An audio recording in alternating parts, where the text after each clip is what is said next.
Francisco Cândido Xavier. Libertação. Sexto livro da coleção A Vida no Mundo Espiritual, ditado pelo Espírito André Luiz. Terceiro capítulo, Entendimento. O cimbório estrelado aos raios liriais da lua espalhava em torno vibrações de beleza inexprimível, semeando esperança, alegria e consolo. Informado quanto aos objetivos que nos conduziriam à crosta, com escalas por uma colônia purgatorial de vasta expressão, vali-me da hora amena para aproveitar a convivência com o instrutor, tentando arrancar-lhe observações que vinham sempre revestidas de preciosos ensinamentos. É admirável pensar, aventurei respeitosamente, que se formam verdadeiras expedições em nossa esfera para atender a simples caso de obsessão. Os homens encarnados, redarguiu o orientador com certa vaguidade no olhar, qual se trouxesse a alma presa a imagens fugidias do pretérito. Não suspeitam a extensão dos cuidados que despertam em nossos círculos de ação. Somos todos eles e nós, corações imantados uns aos outros na forja de benditas experiências. No romance evolutivo e redentor da humanidade, cada espírito possui capítulo especial. Ternos e ríspidos laços de amor e ódio, simpatia e repulsão, acorrentam-nos reciprocamente. As almas corporificadas na crosta guardam-se em passageiro sono, com esquecimento temporário quanto às atividades pregressas. Banham-se no estige dos antigos, cujas águas lhes facultam, durante certo tempo, valiosa segurança para retorno a oportunidades de elevação. Todavia, enquanto se mergulham em ouvido benéfico, demoramo-nos por nossa vez em abençoada vigília. Os perigos que nos ameaçam, os entes amados de agora ou de épocas que o tempo consumiu, desde muito não nos deixam impassíveis. Os homens não se acham sozinhos na estreita senda de provas salutares em que se confinam. A responsabilidade pelo aperfeiçoamento do mundo compete-nos a todos. Esclarecido, com respeito, a jovem senhora que nos cabia socorrer, aduzi reverente. A enferma, a cuja assistência fomos admitidos, estar, por exemplo, em vosso passado espiritual? Sim, confirmou Gúbio humilde, mas não fui designado para servir no caso de Margarida, a doente que nos compele à breve expedição do momento, apenas porque houvesse sido minha filha em eras recuadas. Em cada problema de socorro é imprescindível considerar as várias partes em jogo.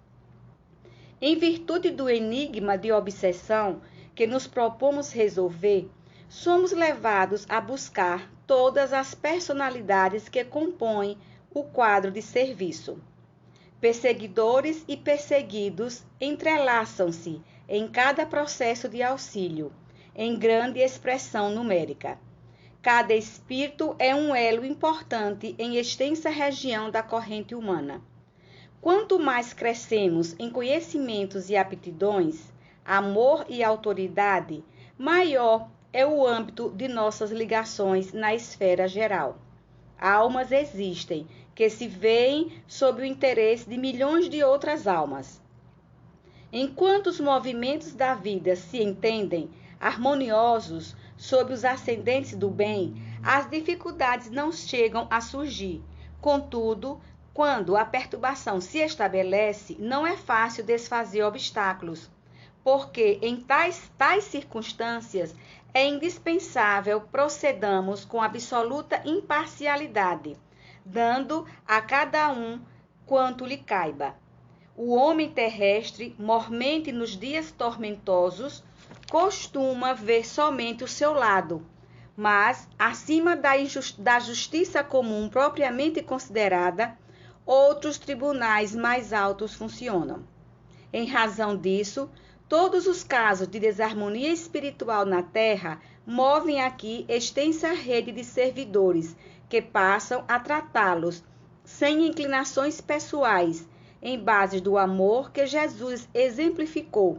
E nessas ocasiões, preparamos-nos a satisfazer todos os imperativos de trabalho salvacionista que a tarefa nos imponha ou proporcione, dentro das atividades que lhes são conexas.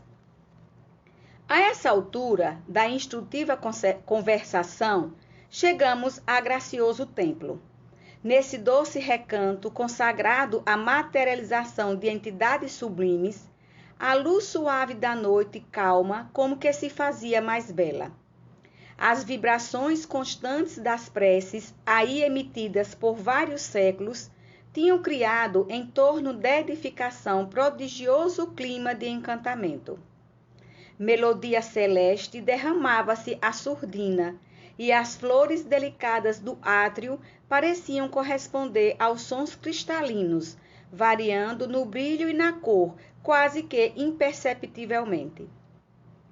Eu trazia o coração opresso, como se a felicidade das últimas horas, em que ouvira tão confortadoras e tão graves reflexões atinentes à extensão do mundo e da vida, me aproximasse à insignificância pessoal da grandeza divina, e lágrimas tranquilas inundaram-me o rosto.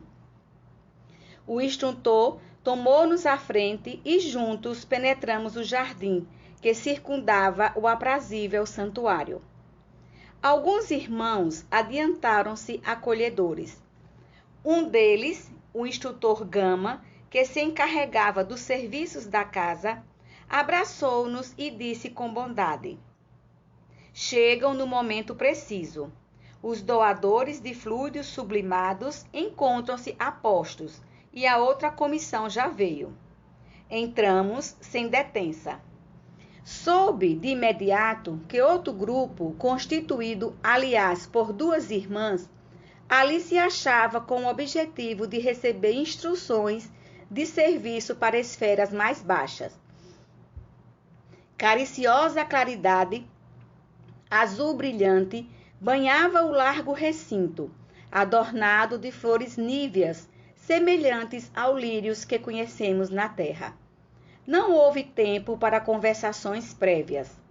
Em seguida, às saudações ligeiras e cordiais, foi composto o conjunto de oração.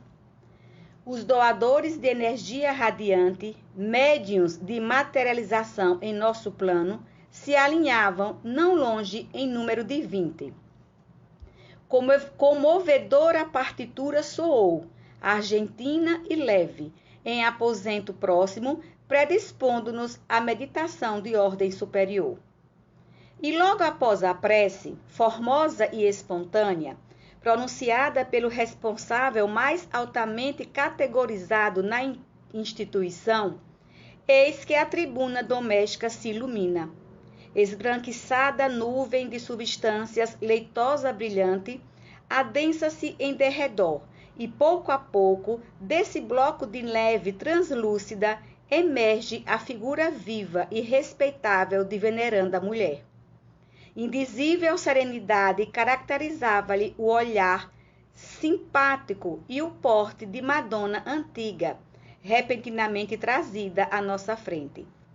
Cumprimentamo-nas com um gesto de bênção, como que nos endereçando a todos os raios da luz esmeraldina que em forma de auréola lhe exornam a cabeça. As duas moças que formavam a comissão de serviços, estranha à nossa, avançaram com lágrimas discretas e rojaram-se genuflexas. Mãe querida, clamou uma delas, com tal inflexão de voz que nos cortava as fibras mais íntimas. Ajuda-me a falar-te. A saudade, longamente reprimida, é um fogo que consome o coração. Auxilia-me, não me deixes perder este doce e divino minuto. Apesar dos soluços de emoção que lhe vibravam no peito, continuou: abençoa-nos para a grande jornada. Há muito tempo aguardamos esta hora breve de reencontro contigo. Perdoa-nos, mãezinha, se insistimos tanto na rogativa. Contudo, sem tua proteção amorosa, como vencer os turbilhões do abismo? Desejando talvez justificar-se ante os olhos maternos, acrescentava em pranto: de conformidade com as tuas amadas recomendações, além de nossas tarefas habituais na zona de serviço em que a tua bondade nos situou, temos velado pelo paizinho, mergulhado nas sombras. Todavia, há 6 anos buscamo-lo embalde. Escapa-nos a influência renovadora e se compraz na companhia de entidades que, por onde passam, vampirizam as criaturas. Não nos recebe a atuação carinhosa, senão em forma de pensamentos vagos, de que se desvencilha facilmente e, se multiplicamos providências salvacionistas, procede como louco. Gesticula a esmo, colérico e irritado, grita blasfêmias e solicita o concurso de seres viciados, a cujas radiações escuras se entrelaça, repelindo-nos as sugestões e a presença. Prefere o contato de entidades ignorantes e infelizes, detestando-nos a ternura. Nesse ponto, crise mais intensa de emotividade impediu-lhe continuar. A nobre senhora, que descera da tribuna, erguendo as filhas e acolhendo-as nos braços, exclamou com acento consolador, na voz sem lágrimas, não obstante a visível melancolia: filhas amadas, o sol combate a treva todos os dias. Batalhemos contra o mal incessantemente até a vitória. Não se supunham sozinhas no conflito doloroso. Desculpemos o papai infinitamente e colaboremos por restituí-lo à terra firme da luz. Se o Cristo trabalha por nós desde o princípio dos séculos, sem que lhe possamos compreender a amplitude dos sacrifícios, que dizer das nossas obrigações de amparo e tolerância uns para com os outros? Cláudio se fez para sempre credor da nossa estima e gratidão. Apesar do pavoroso crime oculto que nolo arrebatou às profundezas, envenenou um parente para conseguir a riqueza material que nos ofereceu educação e conforto na esfera carnal. Por extrema dedicação a nós 3, não hesitou diante da tentação que o constrangeu a infernal compromisso. Dono de afeição inquieta, não soube esperar a bênção do tempo e lançou mão de inconfessável processo para localizar-nos em um oásis de superioridade mentirosa. Para que eles nos sentissem garantidas e felizes, viveu durante 40 anos consecutivos entre o remorso e o sofrimento, psiquicamente sintonizado com espíritos maliciosos e vingativos das sombras. Mas, na realidade, sobre as aflições dele, nos foi possível atravessar a abençoada existência de progresso e conforto numa casa ditosa e farta, sem sabermos que em nossos alicerces espirituais vivia um ato escuro de assassínio e violência. A essa altura, a entidade materializada chorou comovedoramente. Abraçadas as 3, num quadro emocionante e mudo, a mãezinha encontrou recursos a fim de prosseguir. Tornaremos, contudo, ao campo de luta regeneradora e benfazeja. Que vale para nós a paisagem celestial sem a libertação daqueles que amamos? O coração amoroso, atormentado, abdicará do ingresso numa estrela para persistir ao lado de um ente querido em duelo com as serpentes de um charco. Poderíamos gozar, porventura, o espetáculo augusto das esferas resplandecentes, ouvindo-lhes a harmonia indefinível, numa situação de destaque adquirida à custa daqueles que gemem e desfalecem nas trevas? Abandonar quem nos serviu de degrau em plena sessão divina é das mais horrendas formas de ingratidão. O Senhor não pode abençoar uma ventura colhida ao preço de angústias para aqueles que nolas deram. Estou convencida de que há mais grandeza no anjo que desce ao inferno para salvar os filhos de Deus, transviados e sofredores, do que no mensageiro espiritual que se dá pressa em comparecer ante o trono do Eterno para louvá-lo com esquecimento dos próprios benfeitores. A venerável matrona enxugou o pranto copioso e prosseguiu. Ouvidemos, pois, minhas filhas, o que hoje somos para socorrer os que, com o propósito de nos servirem, resvelaram a despenhadeiro sinistro e tormentoso. Saldemos nossas dívidas secretas com abnegação e devotamento. Mais tarde receberei Antônio, o sobrinho envenenado, em meus braços maternos, reaproximando-o de Cláudio através da cordialidade e do respeito vividos em comum. Ensinar-lhe-ei com alegre ternura a pronunciar o nome de Deus e a desfazer as pesadas nuvens de revolta que lhe empanam a vida íntima. A fim de incliná-lo à compreensão e à piedade, com mais eficiência, compromete-me a acolher também no tabernáculo materno as 6 criaturas desviadas do bem, às quais se apegou desvairado nas regiões inferiores, em face da culpa de quem nos foi desvelado amigo. Meu afeto reinará dificilmente no lar repleto de corações menos afins com o meu, onde Jesus me ensinará a soletrar, venturosa, a doce lição do sacrifício silencioso. Muitas vezes lidarei com a discórdia e a tentação. Todavia, não podemos acreditar em felicidades de improviso. Conquistaremos em cooperação abençoada aquela paz que Cláudio sonhou para nós e que ele próprio não desfrutou. Para que eu parta, porém, no rumo da reencarnação, é necessário que o papai renasça primeiro.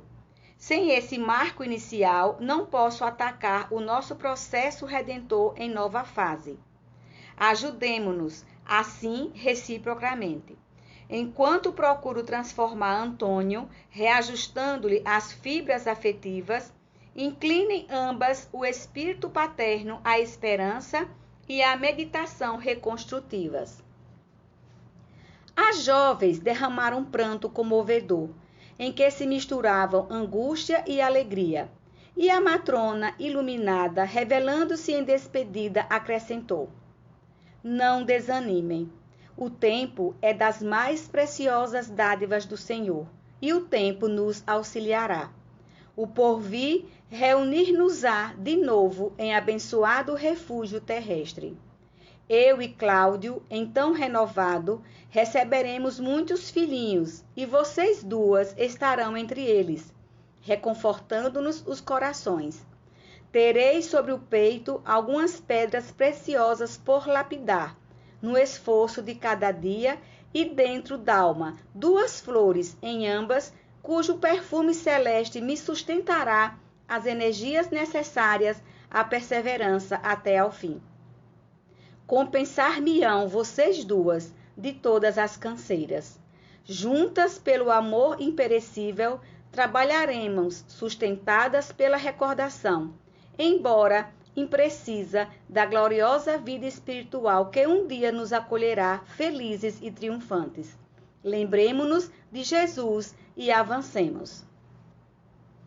Silenciou a emissária, e as moças, provavelmente avisadas de que o tempo permanecia esgotado, abraçaram-na de encontro ao coração, sedentas de carinho.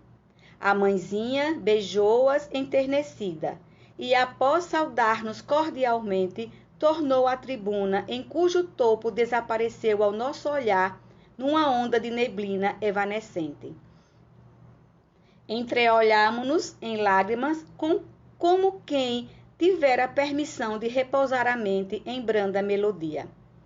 As irmãs retomaram o lugar que ocupavam e música balsâmica se fez ouvir, renovando-nos o ambiente, obedecendo certo ao intuito de modificar-nos o campo vibracional. Ponderando na incomensurável bondade do Pai, recordei os laços afetivos que me ligavam ao pretérito e observei, mais uma vez, que todas as medidas do bem são planejadas e pacientemente executadas pelos que se angelizam nas virtudes do céu, lastimando intimamente as oportunidades perdidas noutro tempo, quando o verdadeiro entendimento da vida me não felicitava o espírito. Ainda não voltara a mim mesmo da salutar divagação, quando outro lençol de alva substância, coroada de tons dourados, se fez visível no alto. Em breves instantes, revestida de luz, outra mensageira surgia na tribuna. Dos olhos irradiava doce magnetismo santificante. Trajava um péplo estruturado em fina gaze azul radiosa, e desceu erecta e digna, fitando-nos suavemente à procura de alguém com interesse particular. O instrutor ergueu-se reverente e caminhou na direção dela, qual discípulo submisso. A recém-chegada pronunciou frases de paz, sem afetação, e endereçou-lhe a palavra em tom de infinita ternura.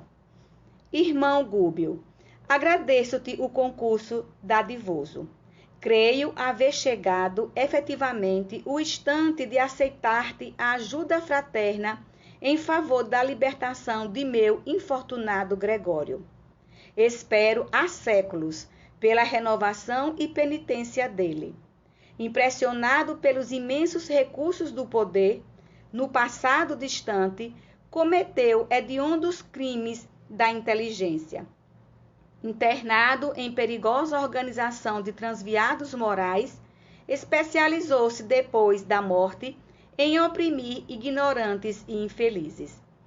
Pelo endurecimento do coração, conquistou a confiança de gênios cruéis, desempenhando presentemente a detestável função de grande sacerdote em mistérios escuros. Chefia condenável falange de centenas de outros espíritos desditosos, cristalizados no mal, e que lhe obedecem com deplorável cegueira e quase absoluta fidelidade.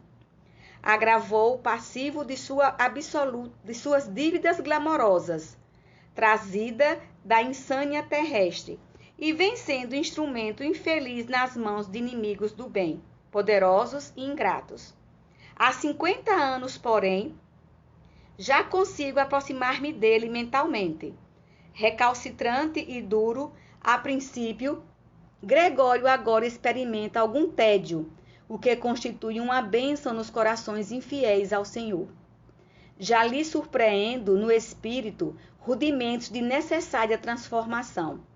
Ainda não chora sob o quante do arrependimento benéfico e parece-me longe do remorso salvador. Entretanto, já duvida da vitória do mal e abriga interrogações na mente envilecida. Não é tão severo no comando dos espíritos desventurados que lhe seguem as determinações, e o colapso de sua resistência não me parece remoto. Nesse instante, notei que a venerável matrona derramava lágrimas discretas que lhes deslizavam na face como sementes de luz. Parou por alguns momentos, controlada pelas reminiscências dolorosas, e continuou. Irmão Gúbio, perdoa-me o pranto, que não significa mágoa ou esmorecimento. Na pauta do julgamento humano comum, meu filho espiritual será talvez um monstro. Para mim, contudo, é a joia primorosa do coração ansioso e enternecido. Penso nele qual se houvera perdido a pérola mais linda num mar de lama, e tremo de alegria ao considerar que vou reencontrá-lo. Não é paixão doentia que vibra em minhas palavras. É o amor que o Senhor acendeu em nós desde o princípio. Estamos presos diante de Deus pelo magnetismo divino, tanto quanto as estrelas que se imantam umas às outras no império universal. Não encontrarei o céu sem que os sentimentos de Gregório se voltem igualmente para a eterna sabedoria.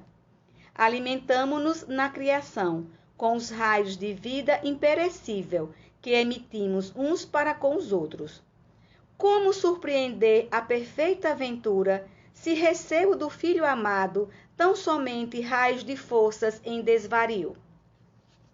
O nosso orientador contemplou-a de olhos úmidos e rogou: Nobre Matilde, estamos prontos. Dita ordens. Por mais que fizéssemos por tua alegria, nosso esforço seria pobre e pequenino diante dos sacrifícios em que te empenhas por nós todos. Num sorriso triste, prosseguiu a respeitável senhora. Descerei dentro em breves anos para o torvelinho de lutas carnais, a fim de esperar Gregório em existência de resgate difícil e doloroso. Educá-lo-ei sob os princípios superiores que regem a vida. Crescerá sob minha inspiração imediata e receberá a prova perigosa e aflitiva da riqueza material.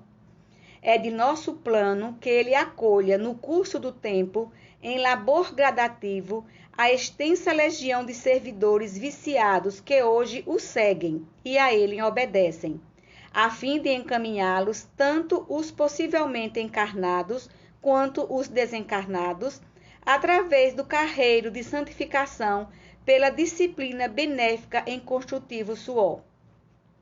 Padecerá calúnias e vilipêndios. Será muita vez humilhado à face dos homens. Triunfará nos bens efêmeros e nas honrarias mentirosas.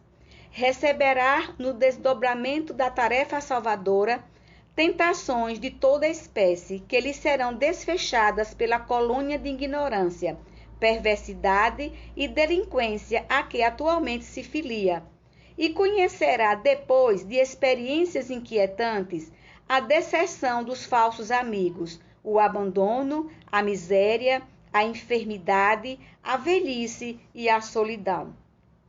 Apegar-se-á profundamente ao meu carinho, na infância, na mocidade e na madureza. Entretanto, na colheita de provações mais duras, tê-lo-ei precedido na viagem do túmulo. Nessa época, porém, que presinto de tão longe, meu coração materno, embora na esfera espiritual, encorajá-lo-á, passo a passo, na direção do esperado triunfo. Nas amarguras e desilusões que o ajudarão a reestruturar e a aperfeiçoar os poderes da mente, minha voz de amor eterno será por ele registrada com mais precisão. Até lá, porém, Gúbio, compete-me trabalhar muito e sem desânimo, com incessante aproveitamento das horas. Moverei as cordas da intercessão sublime, mobilizarei meus amigos, rogarei a Jesus fortaleza e serenidade. Iniciaremos a liberação com teu abnegado concurso na zona abismal. A veneranda mensageira fez ligeiro intervalo e, concentrando o olhar sobre o nosso instrutor, aduziu com nova inflexão de voz. Atenderás Margarida, que te foi filha amantíssima, e que a Gregório ainda se encontra imantada por teias escuras do passado, e colaborarás com o meu devotamento materno para que na alma dele se converta a subelevação em humildade e a frieza em calor. Encontrando, veste a capa do servo prestimoso e fala-lhe em meu nome. Sob o gelo que lhe cristaliza os sentimentos, descansa, inapagada, a chama do amor que nos une para sempre. Disponho agora da permissão de fazer-me sentir, e acredito que, à face de tua amorosa tarefa, mover-se-lhe-á o espírito endurecido.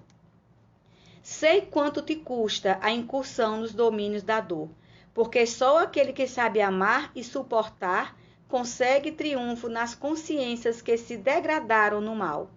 Entretanto, meu amigo, os dons divinos descem sobre nós, dentro de justas condicionais. O Senhor nos enriquece para que enriqueçamos a outrem. Dá-nos alguma coisa para ensaiarmos a distribuição de benefícios que lhe pertencem. Ajuda-nos a fim de que auxiliemos por nossa vez os mais necessitados, mas recolhe quem mais semeia. Diante daqueles olhos divinos, agora velados de lágrimas, que não chegavam a cair, Gúbio valeu-se do intervalo e considerou reverencioso. Abnegada Matilde, sou pequenino em excesso para merecer-te as palavras. Onde existe a alegria, o sofrimento não se detém. Socorreste-me com a tua intercessão, amparando-me o zelo afetivo perante as necessidades de Margarida. Um coração paternal é sempre venturoso em se humilhando pelos filhos que ama. Sou simplesmente teu devedor, e se Gregório me flagelasse nos círculos em que domina, semelhante aflição se converteria igualmente em júbilo dentro de mim. De qualquer modo, ele me recordará tua bondade e teu devotamento, apoiando-me os propósitos de descer para servir. As dores que me acarretasse seriam abençoados espinhos nas rosas que me ofereceste. Em teu nome salvarei minha filha, cuja experiência atual no corpo denso nos é sumamente importante às reencarnações por vindouras. Trabalharei reconhecido ao ensejo que me deste, lutarei encorajado e feliz. Mostrando intenso júbilo e grande esperança na expressão fisionômica, a senhora agradeceu com palavras generosas e concluiu: ao terminares a fase essencial de tua missão nos dias próximos, sobre o que serei notificada por nossos mensageiros, irei ao teu encontro nos campos de saída. Então, quem sabe? É provável se verifique o encontro pessoal que almejo há muito tempo, porquanto Gregório virá possivelmente em tua companhia, até a um ponto em que, de alguma sorte, a manifestação da luz será possibilitada ante as trevas. A emissária acentuou a expressão brilhante do rosto, exteriorizando a doce expectativa que lhe povoava a alma, e considerou: a hora é chegada. O Senhor estará conosco. Há tempo de plantar e tempo de colher. Gregório e eu semearemos de novo. Seremos mãe e filho outra vez. Detendo-se particularmente sobre nosso instrutor, falou estática: possam minhas lágrimas de alegria orvalhar-lhe o espírito laborioso. Seguir-te-ei a ação e aproximar-me-ei no instante oportuno. Creio na vitória do amor, logo resplandeça o minuto do reencontro. Nesse dia abençoado, Gregório e os companheiros que mais se afinaram com ele serão trazidos por nós a círculos regeneradores, e dessas esferas de reajustamento conto reorganizar elementos ante o futuro promissor, sonhando em companhia dele as realizações que nos competem alcançar. Gúbio pronunciou algumas frases de compromisso fraterno. Trabalharíamos sem descanso. Desvelar-nos-íamos pela execução das ordens afetuosas. A singular entrevista terminou entre preces de gratidão ao Eterno Pai. Findo aquele culto vivo de amor imortal, despedimo-nos da família cristã que ali se congregava. Cá fora, a noite se fizera mais bela. A lua reinava num trono de azul macio constelado de estrelas luzentes. Flores inúmeras saudavam-nos com perfume inebriante. Ergui para o instrutor olhos repletos de indagações, mas Gúbio, afagando-me os ombros, delicadamente murmurou: repousa a mente e não perguntes por agora. Amanhã seguiremos na direção da tarefa nova, que nos exigirá muita prudência e compreensão fraternal. E convence-te de que o serviço nos esclarecerá com a sua linguagem viva.